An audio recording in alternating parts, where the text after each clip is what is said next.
Assalamualaikum warahmatullahi wabarakatuh. Selamat pagi, siang, dan sore buat teman-teman semua. Pada hari ini kita akan membahas mengenai siklus hidrologi. Ini merupakan pertemuan awal dari mata kuliah hidrologi di semester ini. Sebelum masuk ke materi, teman-teman perlu memahami bahwa di mata kuliah ini ada capaian pembelajaran gitu ya yang akan kita capai. Teman-teman bisa buka lagi di dokumen kurikulum. Dan untuk materi pembelajaran, nanti dari siklus hidrologi ini kita akan membahas parameter hidrologi, kemudian hujan, evaporasi, evapotranspirasi, infiltrasi, dan seterusnya itu ya. Sampai pada di akhir semester ini kita akan membahas mengenai routing di waduk gitu ya, penelusuran banjir di waduk. Nah, kenapa sih air itu selalu tersedia gitu ya di bumi gitu? Nah, ini jawabannya adalah ya karena adanya siklus hidrologi ini gitu. Siklus hidrologi sendiri kan terdiri dari dua kata, siklus dan juga hidrologi. Siklus itu adalah suatu proses yang dia tidak berhenti gitu ya, suatu daur. Sedangkan hidrologi adalah ilmu yang mempelajari tentang air. Jadi, siklus hidrologi ini merupakan suatu daur pergerakan air dari atmosfer ke bumi dan juga dari bumi ke atmosfer gitu ya, yang prosesnya itu tidak pernah berhenti. Nah, kita ketahui bahwa siklus hidrologi itu ada yang pendek, ada yang sedang, ada yang panjang, nanti akan kita bahas di akhir perbedaannya.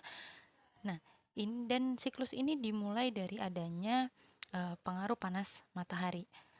Dengan adanya panas matahari tersebut, terjadilah penguapan. Dan penguapan ini terjadi di beberapa tempat ya, ada yang di lautan atau di badan air, namanya evaporasi. Kemudian ada yang penguapan dari tanaman, namanya transpirasi. Dan juga ada penguapan yang dari permukaan es atau sublimasi. Nah, dari penguapan ini menjadi uap air seperti itu. Kemudian karena adanya faktor angin, maka terjadi pergerakan uap air. Kita mengenal nama ilmiahnya adalah adveksi gitu ya. Nah, pergerakan uap air ini membentuk gerombolan gitu ya, awan sehingga terjadi proses kondensasi tersebut. Nah, dari awan-awan ini ketika mencapai titik tertentu, dia akan turun hujan. Nah, hujan ini namanya presipitasi atau sebutannya presipitasi gitu ya.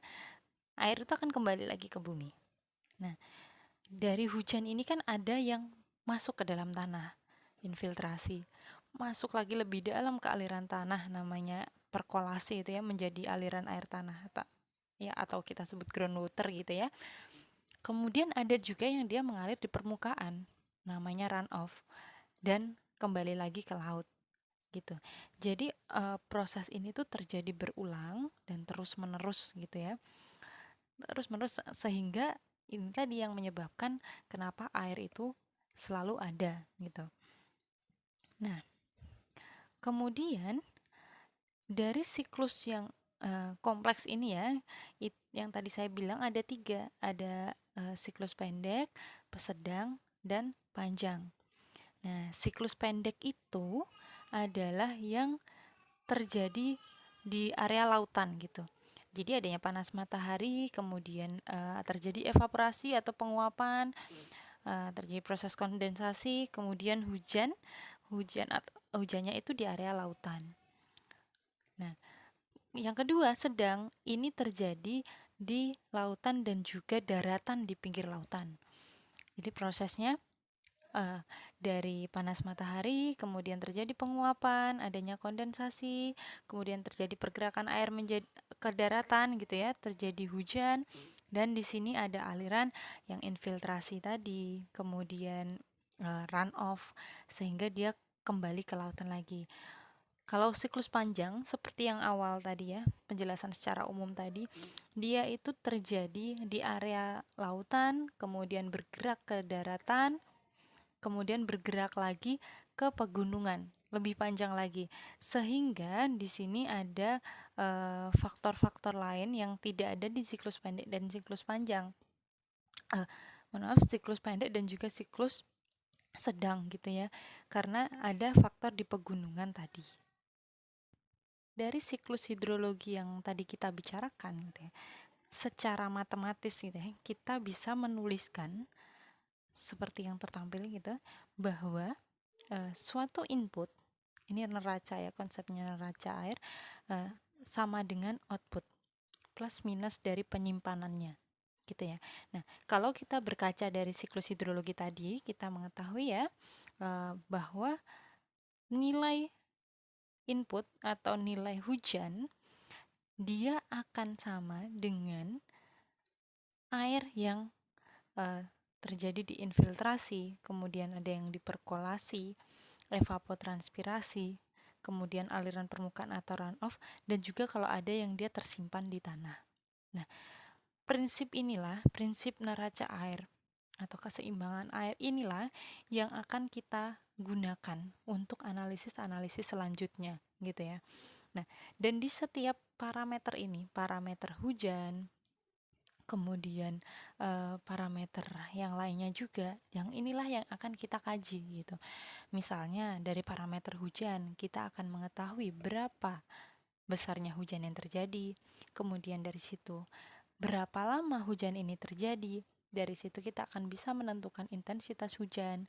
Dari hujan tersebut, kalau terjadi di beberapa daerah, kita akan mencari curah hujan daerahnya seperti apa. Sehingga data ini nanti jika diteruskan adalah sebagai dasar atau bahan bahan perencanaan kalau di teknik sipil gitu ya. Nah, di pertemuan selanjutnya, kita akan membahas satu persatu. Misalnya mengenai hujan tadi yang saya jelaskan, dan kemudian dilanjutkan evapotranspirasi. Evapotranspirasi itu apa gitu? Cara menghitungnya seperti apa saja metodenya, itu nanti kita bahas juga. Kemudian kita bahas runoff juga, aliran permukaan. Aliran permukaan yang dia terjadi di perkotaan, terjadi di pegunungan, terjadi di pedesaan dengan tutupan lahan yang berbeda, itu nilainya juga akan berbeda. Nah, disitulah kita akan kupas ya di pertemuan-pertemuan selanjutnya. Nah, itu tadi yang dapat saya sampaikan mengenai siklus hidrologi, dan juga sedikit kayak trailer gitu ya, sedikit gambaran ke depannya kita akan mempelajari apa. Yang saya harapkan adalah di masa pandemi ini teman-teman selain mendapatkan materi dari pengajar gitu, teman-teman bisa searching lebih banyak lagi gitu ya, di media pembelajaran lain atau di YouTube misalnya gitu, dan nanti kita akan lebih banyak berdiskusi. Nah, dari materi ini, dari materi siklus hidrologi, saya mohon teman-teman coba berikan pendapatnya gitu. Nah, apa saja gitu kira-kira faktor yang dapat mengganggu siklus hidrologi ini gitu, sehingga siklus hidrologi ini mungkin akan tidak biasa atau tidak tidak terjadi secara normal gitu. Silahkan diskusikan di kolom komen sama teman-teman yang lain ya, nanti saling menjawab. Nah, dari situ kita akan tahu gitu, kalau kita mengetahui faktor-faktor pengganggunya nantinya dalam perencanaan atau apapun, kita juga bisa tahu kenapa di sini hidrologinya seperti ini, maksudnya hujannya seperti ini atau runoff-nya seperti ini gitu ya. Nah, saya harapkan partisipasi aktifnya ya teman-teman. Sekian dulu dari saya. Kalau ada yang perlu didiskusikan boleh, atau yang ditanyakan boleh, silahkan. Saya akhiri dulu. Assalamualaikum warahmatullahi wabarakatuh. Tetap jaga kesehatan.